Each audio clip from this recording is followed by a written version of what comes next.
Enlightenment चला जाता है, और जब प्रबुद्धत्व चला जाता है तो गुलामगिरी आ जाती है। क्या आ जाती है? गुलामगिरी आ जाती है। और जब गुलामगिरी आ जाती है तो उस व्यक्ति का धैर्य शौर्य चला जाता है। इतिहास नहीं जानने से क्या होता है? इतिहास नहीं जानेंगे तो काल्पनिक दुनिया में रहेंगे, काल्पनिक दुनिया में रहेंगे तो प्रबुद्धत्व चला जाएगा, इनलाइटनमेंट चला जाएगा, प्रबुद्धत्व चला जाएगा तो गुलामगिरी आ जाएगी, गुलामगिरी आ जाएगी, धैर्य शौर्य चला जाएगा। इसका मतलब हुआ कि इतिहास न जानने से बाबा साहब अम्बेडकर कहते हैं those who don't know history,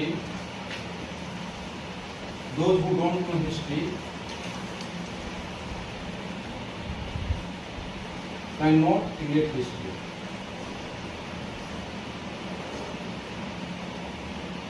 जो इतिहास नहीं जानते हो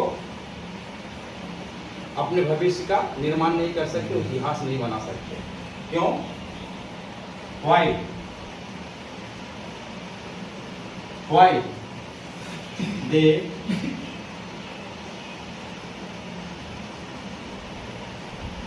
always live in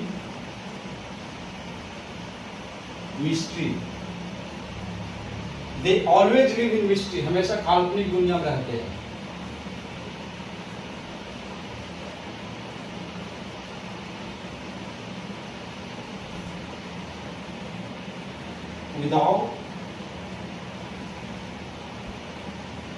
Without any mastering,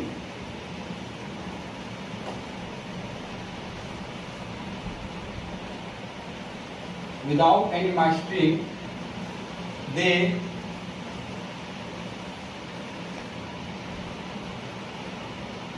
continue to do slavery.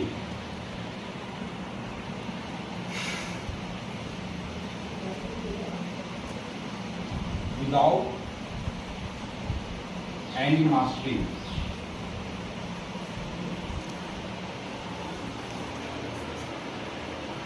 जो इतिहास नहीं जानते हो अपने भविष्य का निर्माण नहीं कर सकते, इतिहास नहीं बना सकते। क्यों? उनको हमेशा काल्पनिक दुनिया में रहते हैं।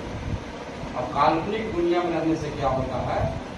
उस व्यक्ति का प्रबुद्धत्व चला जाता है, और जब प्रबुद्धत्व चला जाता है तो गुलामगिरी आ जाती है, और गुलामगिरी जब आ जाती है तो वो आदमी का धैर्य शौर्य चला जाता है। आप लोग सभी लोग जानते हैं कि हमारे समाज में कितने पढ़े लिखे लोग हैं। पढ़े लिखे लोग हैं ना, डॉक्टर हैं, इंजीनियर हैं, वकील हैं, प्रोफेसर हैं, कर्मचारी हैं, अधिकारी हैं, लेकिन कोई भी अपने समाज के अधिकार के लिए बोल पा रहा है? बोलता है? क्यों नहीं बोलते हैं? क्यों नहीं बोलते हैं? इसलिए नहीं बोलते हैं, उनको डर है कि हम बोलेंगे तो हमारा प्रमोशन रुक जाएगा, हम बोलेंगे तो हमारा इंक्रीमेंट रुक जाएगा, हम बोलेंगे तो हमको हमारा ट्रांसफर हो जाएगा। इतना बड़ा समाज हमारा, पढ़ा लिखा समाज, हमारे समाज में पढ़े लिखे लोग हैं। हम बात करते हैं कि हम संख्या में 85% है। हम क्या बोलते हैं? हम संख्या में 85% है, और 15% के लोगों ने हमको गुलाम बना कर रखा है। संख्या कितनी हमारी? गुलाम कितने लोगों ने बना कर रखा है? और वो भी कोई 1 साल से नहीं, 2 साल से नहीं, 10 साल से नहीं, 100 साल से नहीं, कितने सालों से? हजारों सालों से गुलाम बना कर रखा है। हजारों सालों से गुलाम बना के रखा है। तो ये जो हमारे समाज के पढ़े लिखे लोग हैं, ये जो पढ़े लिखे अधिकारी है, जो कर्मचारी है, कोई भी इसमें नहीं बोलता है। क्यों नहीं बोलता है? सबको डर है, सबको डर है, डर डर के लोग जी रहे हैं। डर डर के लोग जी रहे हैं। उनको कोई ऐसा काम नहीं बोला जा रहा है जो असंवैधानिक है। हमारे समाज के प्रबुद्ध लोगों को कोई ऐसा काम करने के लिए नहीं बोला जा रहा है जो असंवैधानिक है। उनको कौन सा काम करने के लिए बोला जा रहा है? जो संविधान में दिया गया है, जो संविधान में हमारे राइट्स हैं, जो हमारे संविधान में सेफ गार्ड है, उसको हासिल करने के लिए पढ़े लिखे लोगों को कहा जा रहा है। लेकिन संवैधानिक बात भी वो नहीं बोल पा रहे हैं। आप लोगों ने नेपोलियन का नाम सुना? नेपाल विश्व विजेता नेपोलियन ने एक बात कहा था। नेपोलियन ने एक बात कहा था। क्या कहा था नेपोलियन ने? नेपोलियन ने कहा था कि कुत्तों की सेना है। सेना किसकी है? कुत्तों की। और उसका लीडर अगर शेर है, कुत्तों की सेना हो और लीडर शेर हो, तो सारे कुत्ते जो होते हैं ना, वो जंग के मैदान में शेर की तरह लगते हैं। कुत्तों की फौज हो और लीडर उसका शेर हो, तो सारे कुत्ते शेर हो जाते हैं। क्योंकि पुलिस कहता है कि शेर का सेना हो। सेना किसका हो? शेर का। और उसका लीडर कुत्ता हो, तो फिर क्या होता? सारे कुत्ते, सारे शेर कुत्ते की मौत मारे जाते। सारे शेर कुत्ते की मौत मारे जाते। इससे बहुत बड़ा फर्क पड़ता है कि हम अपने समाज में कैसा लीडर चुनते हैं। हम अपने समाज में कैसा लीडर चुनते हैं, कैसा नेतृत्व चुनते हैं।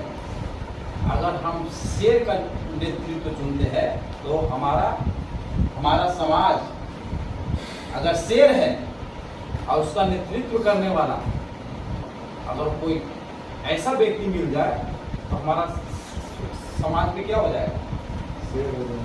शेर हो जाएगा कि नहीं हो जाएगा? नेतृत्व का फर्क पड़ता है कि नहीं पड़ता है? नेतृत्व का फर्क पड़ता है कि नहीं पड़ता है? पड़ता है।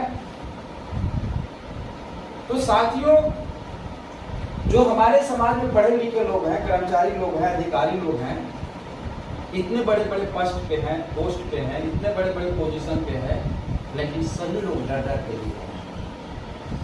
सभी लोग डरे हुए हैं।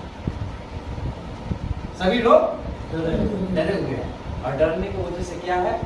जो डर के जी रहे हैं, डरने से क्या हो रहा है? क्या अभी हमने कहा कि जो डर के जीते हैं वो काल्पनिक दुनिया में रहते हैं। और काल्पनिक दुनिया में रहने से उनका प्रबुद्धत्व समझ रहे हैं ना, इनलाइटनमेंट ज्ञान चला जाता है। अभी उदाहरण दे रहे थे राजीव जी। और जब ज्ञान चला जाता है तो उस आदमी जो होता है फिर उसके पास ज्ञान नहीं, उसका प्रबुद्धत्व नहीं है, शून्य हो जाता है, तर्क करने की क्षमता नहीं है, तो फिर वो क्या हो जाता है? गुलाम हो जाता है। और जब गुलाम हो जाता है तो उसका धैर्य सब खत्म हो जाता है। तो आज की तारीख में इतिहास में कोई ऐसा उदाहरण है जिससे हम प्रेरणा ले सकें? इतिहास में ऐसा कोई उदाहरण है जिससे हम प्रेरणा ले सकें? आप लोगों ने भीमा कोरेगांव का इतिहास कितने लोग जानते हैं? 1818 1 जनवरी। भीमा कोरेगांव का जो इतिहास है, उस इतिहास में ऐसा बताया जाता है कि 500 महार सेनाओं ने 28,000 पेशवाओं को युद्ध के मैदान में गाजर मूली की तरह काटा था, उनको गोली चलाया। अब थोड़ा सा इसका विश्लेषण कीजिए आप। कहाँ 500 महार सेना और कहाँ 28,000 पेशवा सेना। एक तरफ 500 लोग हैं, एक तरफ 28,000 लोग। 500 महार सेनाओं का जो सेनापति था अंग्रेज, उसने महार सेनाओं के लीडर को कहा कि आप तो संख्या में बहुत कम है, आप मात्र 500 हैं, और जिनसे जंग लड़ने के लिए निकले हैं, जिनसे युद्ध करने निकले हैं, उनकी संख्या तो 28,000। तो आप ये युद्ध नहीं जीत सकते हो, आप ये लड़ाई नहीं जीत सकते हो, बेहतर होगा आप वापस लौट जाइए। तो महार सेना के जो लीडर्स थे उन्होंने कहा कि हम वापस नहीं जाएंगे, हम वापस नहीं जाएंगे, हम लड़ेंगे और मरेंगे। क्या कहा उन लोगों ने? हम लड़ेंगे और मरेंगे, लेकिन वापस नहीं जाएंगे। 500 महार बटालियन जो युद्ध के मैदान में उतरी, तो इस मानसिकता के तहत उतरी कि हम मरेंगे। क्या मानसिकता लेकर उतरी? हम मरेंगे। सर पे कफन बांध के उतरी, सर पे कफन बांध के उतरी। आप जब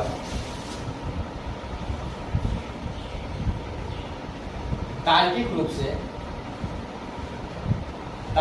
से जब आप इस पर विश्लेषण करेंगे तो आपको लगेगा कि ऐसा कैसे हो सकता है कि 500 महार बटालियन जो 28 जब पेशवा सेना को हरा सकती है।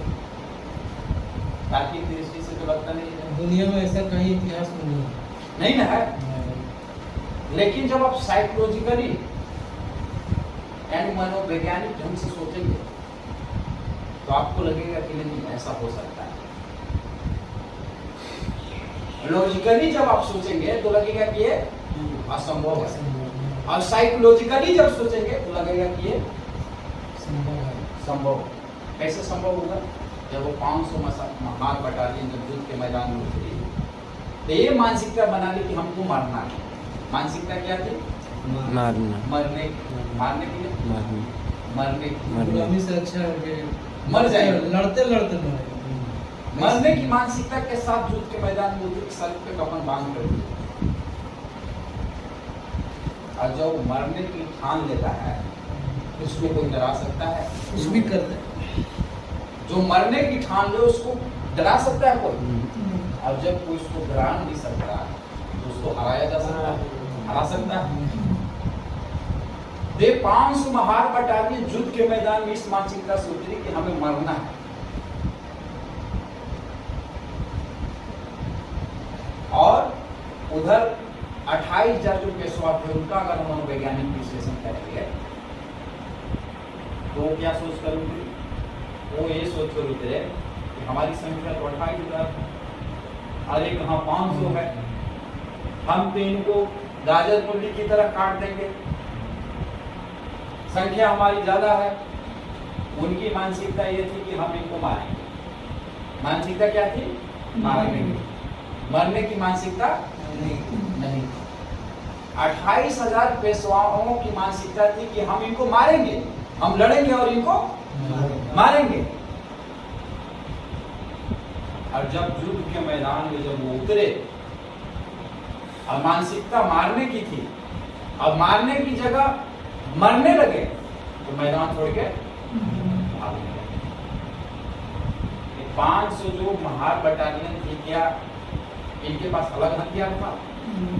क्या ये 20 फीट लंबे थे, 10 फीट चौड़े थे? साधारण लोग थे, आपके जैसा, हमारे जैसे।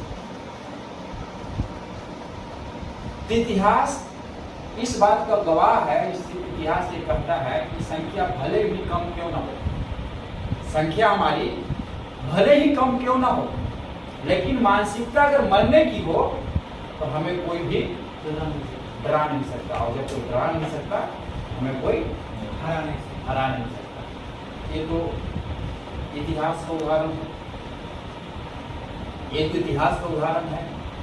आपको करंट का उदाहरण देते हैं।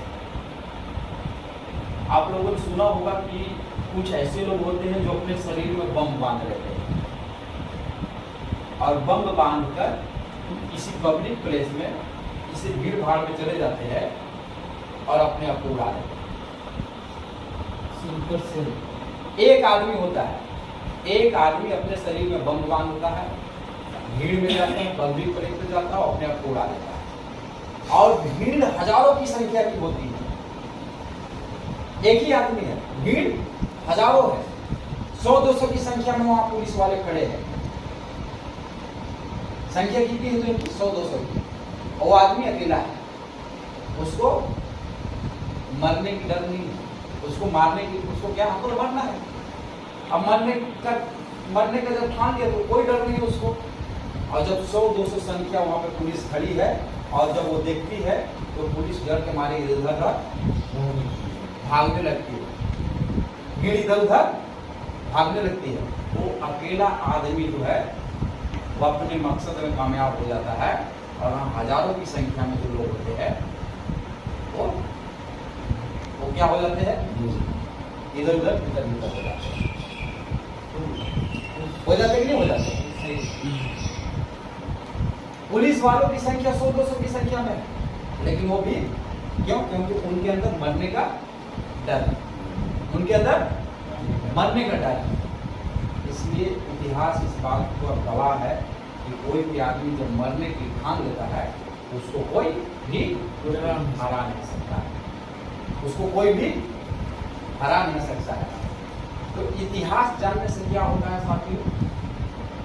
इतिहास जानने से क्या होता है? इतिहास जानेंगे तो काल्पनिक दुनिया से बाहर आ जाएंगे।